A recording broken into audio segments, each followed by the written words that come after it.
మనసును ప్రశాంతంగా ఉంచుకోవటానికి కొన్ని పనులు మనం చేయాలి. 3 పూట్ల కూడా ఆహారం కూడా తీసుకోవాలి. అలా ఆహారం తీసుకోకపోతే మనసులో తలనొప్పి వచ్చేస్తుంది.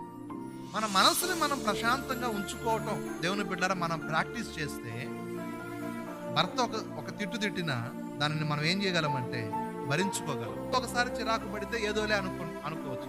అసలు మనం రోజు చిరాకు పడుతూనే ఉన్నాం అనుకోండి, కష్టం మనతో ఉన్నవాళ్ళు భార్య, భర్త, అన్న, అక్క, చెల్లి, తమ్ముడు, తండ్రి, అమ్మ, వీళ్ళందరూ కూడా ఇబ్బంది పడిపోతాం. ప్రశాంతంగా ఉండాలంటే ఏమవ్వాలంటే నా చుట్టూ ఉన్న పరిస్థితులన్నీ కూడా సెటిల్ అయిపోవాలి. అలా ఎప్పటికీ జరగదు.